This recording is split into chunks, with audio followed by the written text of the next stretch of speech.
So today, the entire crypto market and the stock market, I mean, almost every single market out there is down drastically. Bitcoin specifically as a clear focus had lost about $20,000 in value within a very short period of time due to a lot of high leverage and a lot of liquidations. So obviously a crazy day, but I want to talk about, because I think this is something very short term. We've seen this type of these type of events be somewhat short lived in the broader scheme of things of where we are in the entire market. So I think when you look at the last several weeks, one of the biggest things that has been gaining a lot of traction has been privacy coins. And in today's video, we're going to take a look at them, talk about some of the ones that are upcoming, and talk about some of the opportunities that exist in the privacy coin sector and why maybe it's getting some traction. That said, if you're new here, my name is Alex, talk about crypto news, crypto passive income. If you enjoy content like that, consider subscribing. If you enjoyed this video, smash up the like. Without further ado, let's jump into the video. So I posted this earlier today talking about some of the top privacy-based cryptocurrencies. You've got some of your big ones out there that most people are familiar with: Dash, Zcash. You look at the likes of Monero. There's a ton out there, but I wanted to highlight in today's video some of the ones that most people aren't familiar with, and some of the up-and-coming ones that still don't have tokens and that are currently in just testnet maybe, or just overall before their TGE, so that way you can get ahead of the curve. Now, if you go to CoinMarketCap, you can see there's a massive list of what is considered to be privacy coins. But not all of these are the same. They're not all equal. And more specifically, when you take a look at, for example, Zcash, obviously everything's dumped today. But if you look at over the past month, Zcash up almost 300%, has gained a lot of traction. And mind you, this is for something that is worth $3 billion. So this is a massive move in a short period of time, primarily fueled by the likes of Mert, who is ex-Coinbase. He is the CEO of Helios Labs. So I think there's a broader appeal towards privacy. And this isn't just in crypto. If you think about more privacy, this is a huge aspect even to Apple's. If you have an iPhone, one of the biggest Apple campaigns right now is talking about privacy. When you have incognito mode when you're searching. So there's a lot of appeal towards the idea of privacy. And this, I think, is trickling over to crypto. And the whole idea even behind Bitcoin was more to be something that isn't necessarily controllable. Now, obviously, it was on a ledger, so it is public.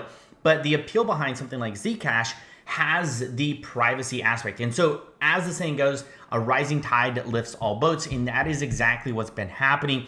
When you take a look at Zcash from just a recent run up in last 11 days, up almost 370% at its peak. So the first project I want to talk about is called Umbra. Now, Umbra had a ICO on Meteora.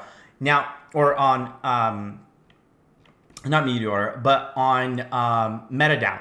And the ICO was insanely oversubscribed. I mean, you see over 200x oversubscribed. What they were looking to raise is $750,000. They raised almost $155 million. It's just absolutely insane. And I didn't want to bring this up because when you're looking at the numbers, the percentage, so for example, if you contributed $1,000, you're getting only a 2% allocation. So you contributed $1,000 only to get $20 worth in tokens, which, from a large scale, having that money locked up, waiting for that to get back to you just didn't make a whole lot of sense to me. One of the reasons I didn't bring it up earlier, but I think overall as a project, Umbra has a ton of potential. It is a privacy project for the likes of Solana. It is probably one of the leading and up and coming projects for Solana when it comes to focusing strictly on privacy and transacting privately on chain. So essentially, incognito node for your finance. This is a mobile app, whether you're on iPhone or on Android.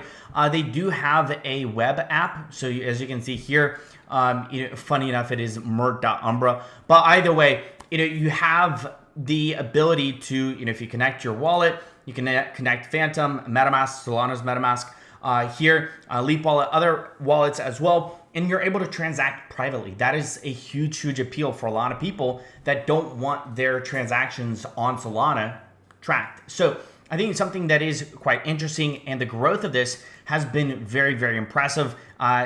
In their docs, they talk about them being a financial privacy layer for Solana, provide infrastructure for confidential, unlinkable, auditable transactions, making on-chain privacy seamless and secure. They talk about some of the use cases, why use something like this. You have other types of models like this. For example, you've seen like Tornado Cash, but this isn't necessarily you putting in crypto and at that point, you sending it and converting it for nefarious reasons. I think this is more often off from an appeal. If you wanted to send money to someone, you don't have to necessarily worry about someone else tracking your wallet. Now, one of the things to realize about Umbra is powered by Archeum. Now, Archeum is the second project that we're talking about because Archeum is also in its testnet phase.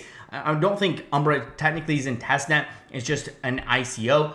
So once the token is live, that's something to consider. But Archeum is essentially a new internet layer that is chain agnostic, meaning that it is not tied to one specific blockchain. You can be on Solana, you can be on Ethereum. That has privacy directly built in. So think of it kind of like maybe what you would see with like DuckDuckGo, right? Where you have a new browser, you can have multiple apps connected, similarly that you can have with Google Chrome. You can have a lot of different web apps, and with that, some apps are trackable and pull back details and information back to Google. In this instance, you have something with what we're going to be talking about as far as Archeum. You have a new internet layer that is chain agnostic, that has apps built on top of it that has that privacy directly integrated into them, which I think is super, super interesting. This is one of the things, this is the success. You're seeing this noted also by Solana and the growth that this has had just over a period of time, as the last kind of mentioned towards Umbra. But Archeum is one of the key features to the success of Umbra. So when you're seeing something like Umbra be extremely successful, it being built on top of Archeum should make you only that much more bullish on Archeum. So the biggest thing to understand is Archeum is currently in its testnet phase. There's a lot of things about it that we're going to highlight. I'm going to probably do a future video on running a node for the likes of Archeum. That has been something that you can do. There are some types of incentivization we'll talk about later on. By the way, something that I definitely highlight when it comes to getting involved in projects early, I think this is one of those things that you can definitely check out.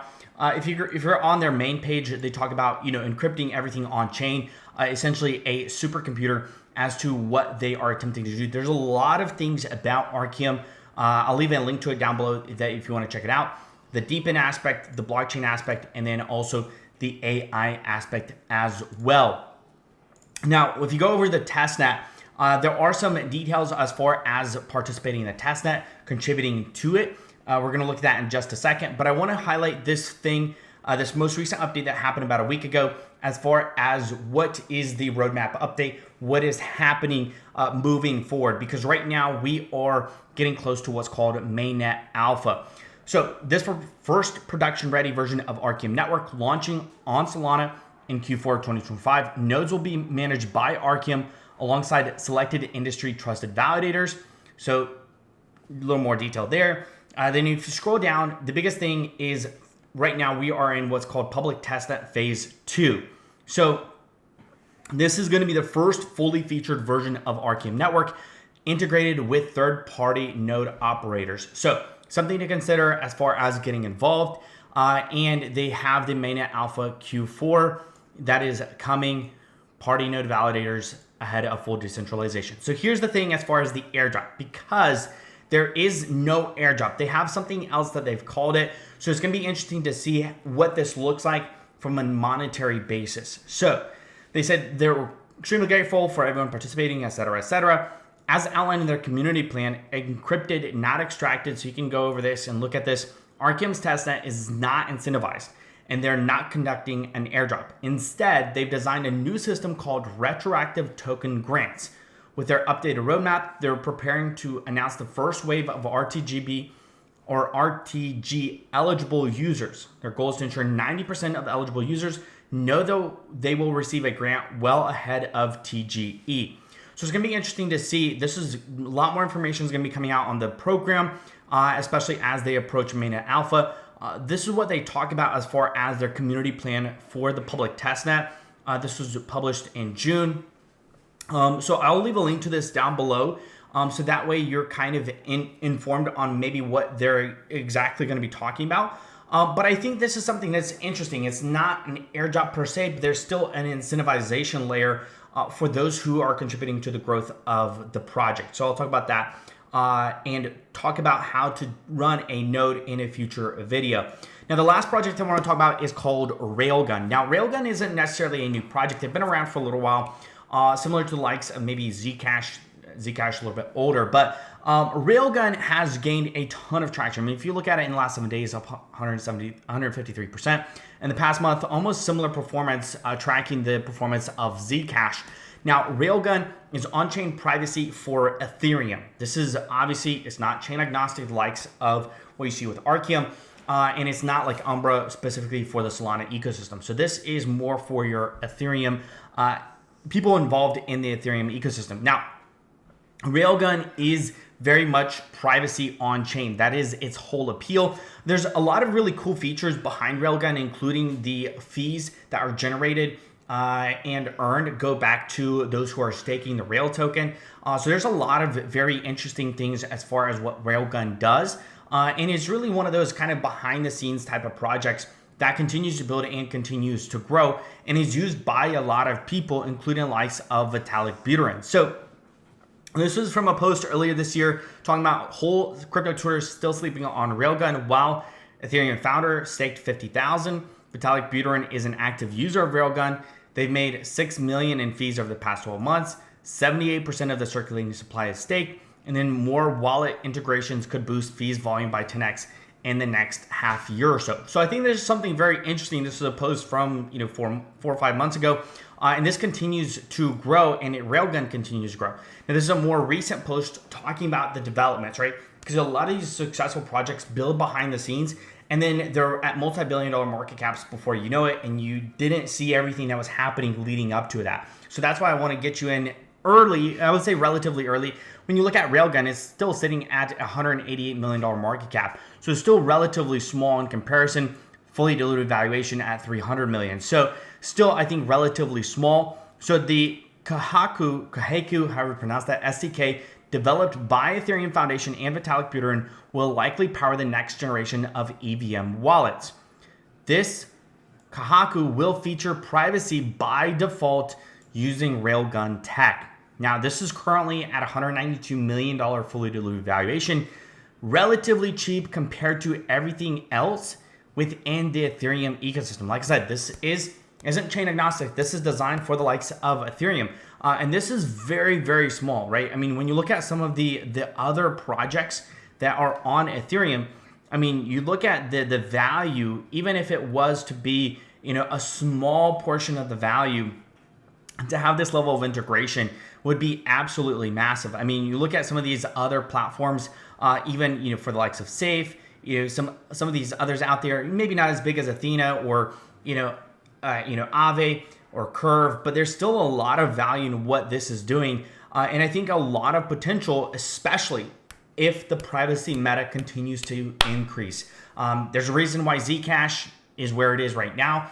And I think there's a reason why we'll probably be looking at Railgun in the future and seeing it being a very notable project on the likes of Ethereum as it continues to be integrated and more value and more users come to the platform and use their tech. Overall, I'd love to hear your thoughts on this whole privacy meta. Do you think this is something short-lived? Do you think this is more something long-term and we're still getting in early before a lot more adoption happens and a lot more focus happens towards privacy? Let me know your thoughts and comments down below. If there's another privacy coin that you have interest in, let me know as well. If you enjoyed this video, smash up the like. You enjoy content like this, consider subscribing. Until next time, guys, stay invested.